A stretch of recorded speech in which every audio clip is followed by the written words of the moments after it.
അഷറഫ്, ജീവിതം ഇങ്ങനെ തിരക്ക് പിടിച്ച് മുന്നോട്ട് പോവുകയാണ്. ആൾക്കാർക്ക് സമയമില്ലാത്ത സമയത്ത് മുഖ്യമന്ത്രിക്ക് തന്നെ ആത്മഹത്യ ചെയ്യാൻ അനുവദിക്കണമെന്ന് ആവശ്യപ്പെട്ട് ഒരു ഹർജി കൊടുത്തു. ഒരു അതിഭീകര ഹർജിയായി പോയത്. ഒരർജിയല്ല, 4 കൊടുത്തു. മുഖ്യമന്ത്രി ആ ഹർജി കിട്ടിയതിനു ശേഷം താങ്കൾ എന്തെങ്കിലും മറുപടി അറിയിച്ചോ? ഇല്ല, ഞാനത് 2 തവണ പരാതി കൊടുത്തത്. ആദ്യം വില്ലേജ് ഓഫീസിൽ, പിന്നെ തഹസീൽദാറിൽ. അത് എന്റെ പ്രശ്നമായിട്ട് ബന്ധപ്പെട്ടിട്ട് ആ പ്രശ്നം പറയാം. എന്തായിരുന്നു താങ്കളുടെ ഇഷ്യൂ? അതായത് മുഖ്യമന്ത്രി പോലെ ഒരു വലിയ ഓഫീസിലേക്ക്, അല്ലെ അദ്ദേഹം ഒരു ഓഫീസാണല്ലോ, അദ്ദേഹത്തിന് ശരിക്കും അങ്ങനെ സൂയിസൈഡ് ചെയ്യാൻ അനുവദിക്കാനൊന്നും പറ്റില്ല. അത് അറിഞ്ഞുകൊണ്ട് തന്നെയാണോ കൊടുത്തത്? അതെ. അല്ല, അത് പറ്റില്ല. എനിക്ക് അങ്ങനെ ആത്മഹത്യ ചെയ്യാൻ അനുവദിക്കുന്ന എന്ന് പറയുന്ന പോലെ ഉള്ളൂ മുഖ്യമന്ത്രിക്കും. താങ്കൾ വിളിച്ചോ? ഞാൻ മിനിസ്റ്റർ വിളിക്കാൻ പറഞ്ഞിട്ട് ഏത് മിനിസ്റ്ററെ വിളിച്ചത്? മുഖ്യമന്ത്രിയുടെ ഓഫീസിലേക്ക് വിളിക്കാൻ പറഞ്ഞിട്ട് എനിക്കൊരു നമ്പർ തന്നിരുന്നു കുട്ടി. ഞാൻ വിളിച്ചിരുന്നു. എന്നിട്ട് അപ്പൊ പരിഹാരം ഉണ്ടാക്കുക, ആളോട് നമ്മള് ഒരു ചർച്ചമാരി വെച്ചിട്ട് പൈസ മേടിച്ചിട്ട് ഞാൻ പറഞ്ഞു, സാറേ 36,000 രൂപ വെച്ചിട്ട് ഞാൻ പലിശ കൊടുത്തോണ്ടിരിക്കുക. അപ്പോൾ ആത്മഹത്യ അല്ലാണ്ട് ഞങ്ങൾക്ക് വഴിയില്ല. ഒരാൾ മരിച്ചിട്ട് കാര്യമില്ല, ഞങ്ങൾ 5 പേരും മരിക്കുമെന്ന് പറഞ്ഞു. അല്ലാണ്ട് അപ്പൊ നോക്കട്ടെ എന്ന് പറഞ്ഞിട്ട് ഇപ്പൊ 1 മാസമായി, ഇപ്പൊ ഒന്നും നോക്കിയിട്ടില്ല. അവര് പഠിക്കുന്നുണ്ടാവും, ചിലപ്പോ പഠിക്കുന്നുണ്ടാവും. തഹസീൽദാരി പോയിട്ട് അവസാനം ഓഫീസിൽ കൊടുത്തോ? ഇല്ല. താങ്കൾ എന്ത് ചെയ്യുന്ന ആളാ? ഞാൻ ശരിക്ക് ദുബൈയിലൊക്കെ ആയിരുന്നു. എന്റെ പൊന്നെ, നിങ്ങൾ വിദേശത്ത് പോയ ആൾക്കാരെല്ലാം ഈ വഴിയാണോ? അല്ല, ഇതിന്റെ അകത്ത് ഈ നാട്ടിൽ നിൽക്കണം എന്നുള്ളൊരു കൊതി ഉണ്ടല്ലോ. അപ്പൊ ആ കൊതി വിദേശ രാജ്യത്ത് ലാസ്റ്റ് നിൽക്കുമ്പോൾ സൗദിയിലായിരുന്നു. അത്യാവശ്യം പൈസയൊക്കെ സേവ് ചെയ്തോ? ബാങ്ക് ബാലൻസ് തിരിച്ചു വരുമ്പോൾ എന്തായിരുന്നു അവസ്ഥ? പാസ്പോർട്ട് മാത്രമേ കയ്യിലുള്ളായിരുന്നു? ഇല്ല, ഞാൻ പറയട്ടെ, 1.5 ലക്ഷം രൂപ ശമ്പളം ഉണ്ടായി എനിക്ക്. അങ്ങനെ ഏകദേശം 1 വർഷം പോയി. അതിനുശേഷം അപ്പൊ ആദ്യത്തെ കാലത്ത് നിങ്ങൾ വീട് പണിത് 1.5 ലക്ഷം രൂപ ശമ്പളം അവിടെ ഉണ്ടായിരുന്നു. വീട് പണിത് വയ്ക്കുന്ന ബിസിനസ് ആയിരുന്നു ആദ്യ കാലങ്ങളിൽ. അപ്പൊ അങ്ങനെ ഒരു 60 സെന്റ് സ്ഥലം മൂന്നാറിലല്ല 60 മൈലില് കല്ലാറ് അങ്ങനെ സ്ഥലം വാങ്ങിച്ചു. അപ്പൊ അവിടെ റിസോർട്ട് വെക്കണം ഒരു ആഗ്രഹം വന്നു. അത് ചെറുപ്പം മുതലേ ഉള്ള സാധനമാണ്, നമുക്കൊരു റിസോർട്ട് വെക്കണം, ഒരു ബിസിനസ് ചെയ്യണം എന്നുള്ളത്. ഞങ്ങൾ ഫാമിലി എല്ലാവരും ബിസിനസ്സുകാരാണ്. അപ്പൊ അങ്ങനെ സ്റ്റാർട്ട് ചെയ്ത ബിസിനസ് അത് തുടങ്ങിയപ്പോൾ ഒരു പാർട്ണർ വന്നു. ആള് വന്നിട്ട് അന്ന് 10 ലക്ഷം രൂപ ഇൻവെസ്റ്റ് ചെയ്യുന്നു, നമുക്ക് ചെറിയ രീതി ചെയ്യണ്ട, നല്ല രീതി ചെയ്യാന്ന് പറഞ്ഞു. അങ്ങനെ ഒരു 3.5 കോടി രൂപയുടെ ബഡ്ജറ്റ് ഞങ്ങൾ പ്ലാൻ ചെയ്തിട്ട് വർക്ക് സ്റ്റാർട്ട് ചെയ്തു. 1 കോടി രൂപ കാനറ ബാങ്കിൽ നിന്ന് ലോൺ എടുത്ത് ഞങ്ങൾ വർക്ക് സ്റ്റാർട്ട് ചെയ്തു. സ്റ്റാർട്ട് ചെയ്തതിൽ 70% ആയി കഴിഞ്ഞപ്പോഴാണ് ഈ തഹസീൽദാർക്കും അതുപോലെ കളക്ടർ, വില്ലേജ് ഓഫീസർക്കും ബോധം വന്നത് ഈ ചെയ്യുന്നത് കറക്റ്റ് അല്ല എന്നുള്ളത്. NOC വേണമെന്നല്ല, NOC വേണമായിരുന്നു, ഒബ്ജക്ഷൻ സർട്ടിഫിക്കറ്റ്. അതെ. അപ്പൊ അതിനു മുമ്പ് ഈ സാധാരണ കേരളത്തില് നമുക്ക് പല ആക്ടുകളും ഉണ്ട്. പഞ്ചായത്ത് ആക്ട് ഉണ്ട്. പഞ്ചായത്ത് ആക്ട് പ്രകാരം നമുക്ക് നിർമ്മാണത്തിന് അവിടെ പോയിട്ട് ബാക്കി എല്ലാ കാര്യങ്ങളും ഓക്കെ ആണെങ്കിൽ പെർമിഷൻ തരും. ആ പെർമിറ്റ് വെച്ച് നമുക്ക് കംപ്ലീറ്റ് ചെയ്യാം. അതിനുശേഷം കംപ്ലീറ്റ് സർട്ടിഫിക്കറ്റ് ഉണ്ട്, അതിനുശേഷം ലൈസൻസ് ഉണ്ട്, ഇതെല്ലാം ഉണ്ട്. അപ്പോൾ ആ ഒരു സാധനം വിട്ടിട്ട് ഇവർ ഈ NOC എന്ന് പറഞ്ഞ ആ ഒരു സർട്ടിഫിക്കറ്റ് ഇല്ലെന്ന് പറഞ്ഞിട്ട് എനിക്ക് സ്റ്റോപ്പുമ്പോൾ വന്നു. ആ സ്റ്റോപ്പുമ്പോൾ വന്ന് ഞാനത് ആദ്യം അതിന് ഫൈൻ അടിച്ച് ക്ലോസ് ചെയ്തു. 2ാമത്തെ തവണ വന്നപ്പോൾ വീണ്ടും ഞാനത് ഹൈക്കോടതി പോയി കഴിഞ്ഞപ്പോഴത്തേക്കും ഒരു തോക്കുന്ന സിറ്റുവേഷൻ വന്നിട്ടുണ്ട് ഗവൺമെൻറ് സൈഡിൽ. അപ്പോൾ അവർ പറഞ്ഞു, ഈ ഭൂമി 1964 ഇഷ്യൂ ഇത് പട്ടയമാണ് ഞങ്ങളുടെ. അപ്പോൾ ഏതാണ്ട് ഇടുക്കി ജില്ലയിലെ 90%, 80% പട്ടയങ്ങൾ ഏതാണ്ട് ആ സമയത്താണ് ഇഷ്യൂ ചെയ്തേക്കുന്നത്. ആ പട്ടയങ്ങളിൽ കൃഷിക്കും വീടിനും വേണ്ടി മാത്രമാണ് ഈ ഭൂമി കൊടുത്തിരിക്കണമെന്ന്. അപ്പോൾ ഇത് ചർച്ച ചെയ്ത് വന്നപ്പോൾ കോടതിയിൽ ഞാൻ പറഞ്ഞു, അങ്ങനെ ഒരു ഇഷ്യൂ ഉണ്ടെങ്കിൽ എനിക്ക് പെർമിറ്റ് തന്ന പഞ്ചായത്ത് സെക്രട്ടറി ഉണ്ട്, അയാളാണുള്ള എൻ്റെ അതോറിറ്റി, അയാളായിരുന്നു ഇത് പഠിക്കേണ്ടത്.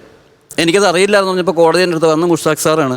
സാറ് പറഞ്ഞു, ignorance of law is not an excuse എന്ന് പറഞ്ഞിട്ട് ആ സാധനം മാറ്റിവെച്ചു. അവസാനം ലാസ്റ്റ് ഞങ്ങളുടെ ആർഗ്യുമെൻ്റ് ഇതായിരുന്നു, ഈ കേരളത്തിൽ ഈ ഒരു നിയമം എനിക്ക് മാത്രമാണെങ്കിൽ അതിൻ്റെ ഒരു വാല്യൂഡ് അല്ല. അപ്പോൾ അതുകൊണ്ട് കേരളം മുഴുവൻ ഈ നിയമം കൊണ്ടുവരണമെന്ന് പറഞ്ഞു.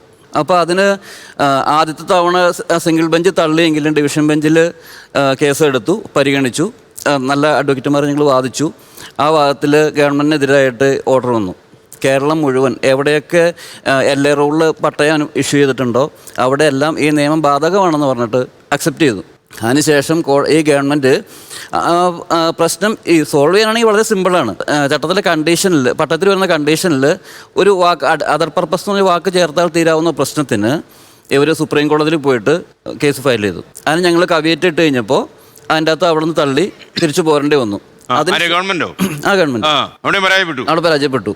തിരിച്ചു വന്നു. എന്നിട്ട് പിന്നെ ആ നിയമത്തിൽ അവർ ഏതാണ്ട് 3 വർഷത്തിന് ശേഷമാണ് നിയമം ഉണ്ടാക്കാൻ, ചട്ടം ഉണ്ടാക്കാന്ന് പറഞ്ഞിട്ട് അങ്ങനെ ഇപ്പോഴും ക്ലിയർ ആയിട്ടില്ലത്. അല്ലെ, താങ്കൾ ഇതിൽ നിന്നാണോ സാമ്പത്തികമായിട്ട് വലിയ ബുദ്ധിമുട്ടിലായത്? അതെ.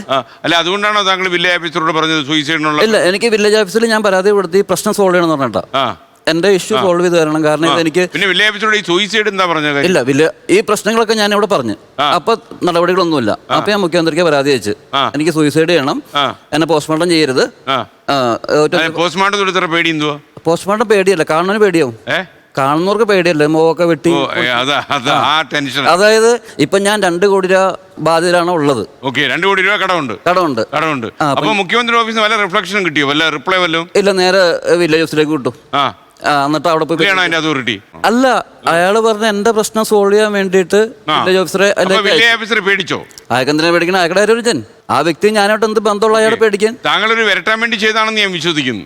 അല്ല, ഞാൻ സൂയിസൈഡ് അറ്റൻഡ് ചെയ്തിട്ടുണ്ട്. ആണോ? ഗൾഫിലായിരുന്നപ്പോഴും ഇവിടെ വെച്ചോ? എന്റെ ബിൽഡിങ്ങിന്റെ മേളിൽ കയറി ഇരിക്കും. 4 നിലയുണ്ടത്. അതിന്റെ മേളിൽ കയറി അങ്ങനെ ഇരിക്കും. അപ്പൊ അവിടെ ഇരിപ്പ് നല്ല സുഖമാണ്, നല്ല വ്യൂ ആണ്, അടിപൊളിയാണ്. എന്നിട്ട് കുറച്ചേരം ആലോചിക്കും. അപ്പൊ ആലോചന തീർന്നു കഴിയുമ്പോ താഴേക്ക് ചാടുക. അതായിരുന്നു കോൺസെപ്റ്റ്. അങ്ങനെ ഇരിക്കും. ആലോചന തീരുന്നില്ല, കുറച്ച് കഴിയുമ്പോൾ എന്നിട്ട് പോരും. കെട്ടിടത്തിന്റെ മുകളിലോട്ട് കയറണ്ട. ഇല്ല, അത് കഴിഞ്ഞു പോയി. പിന്നെ ആ സമയം ഇനിയിപ്പോ ഒരു കാര്യം ചെയ്യും, താങ്കൾ ഈ മുഖ്യമന്ത്രിയുടെ ഓഫീസിലേക്ക് വേണ്ടാതിനെ എഴുതി അയക്കാതെ ഇത് അല്ലാതെ എങ്ങനെ സോൾവ് ചെയ്യാൻ പറ്റും അല്ലാതെ ആലോചിക്കുക. നാട്ടിലുള്ള ആൾക്കാരെല്ലാം മുഖ്യമന്ത്രി ഓഫീസിലേക്ക് ഞാൻ സൂയിസൈഡ് ചെയ്യാതിരിക്കാൻ നടപടി എടുത്തോളാൻ പറഞ്ഞു കഴിഞ്ഞാൽ അങ്ങനെ വിഷമിക്കൂല്ലേ? അല്ല, അങ്ങനെ വിഷമിക്കണം. ഇല്ലെങ്കിൽ പിന്നെ എന്തിനാ ഒരു മുഖ്യമന്ത്രിയായിട്ട് ഇരിക്കണത്? താങ്കൾ ഈ കത്തയച്ചത് അദ്ദേഹത്തെ ഒന്ന് പ്രഷറിലിടാൻ വേണ്ടിയാണോ? പ്രഷറിടാനല്ല, നമ്മള് ചെറിയ ഇപ്പൊ ഇത് ഇത്രയൊക്കെ കേട്ടപ്പോ താങ്കള് ഒരു സൂയിസൈഡ് എന്നുള്ള ചിന്ത മനസ്സിൽ നിന്ന് പോയില്ലേ? അല്ല, അത് എന്റെ ഒരു എനിക്ക് അതിന് വേറെ ലൈനുണ്ട്. പോയോ? പിന്നെ ആ പണ്ടേ പോയി. അതെടുത്ത് പ്രശ്നമൊന്നുമില്ലല്ലോ. ഇല്ല, ഞാൻ തൂങ്ങും. സാറ് തൂങ്ങരുത്. അല്ല, ഞാൻ ആത്മഹത്യയല്ല പറഞ്ഞത്.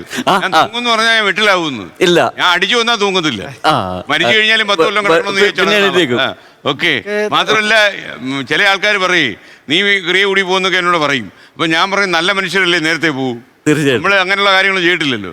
ഓക്കെ, താങ്കള് ഇനിയിപ്പം സ്ട്രോങ് ആയിട്ട് നിൽക്കുക ജീവിതത്തിൽ. ഫൈറ്റ് ചെയ്യാനുണ്ട്. അൻസാറിന്റെ കാര്യം പറഞ്ഞാൽ ഫൈറ്റ് ചെയ്യാനുണ്ട്. അപ്പോ ലോകത്തെവിടെയായാലും ഏത് സമയത്തും 24 വാർത്തകളും ഓഗ്മെന്റഡ് റിയാലിറ്റി പാക്കേജുകളും എക്സ്പ്ലെയിനറുകളും വിശദമായി കാണാൻ ഞങ്ങളുടെ യൂട്യൂബ് ചാനൽ നിങ്ങൾക്ക് സബ്സ്ക്രൈബ് ചെയ്യാം.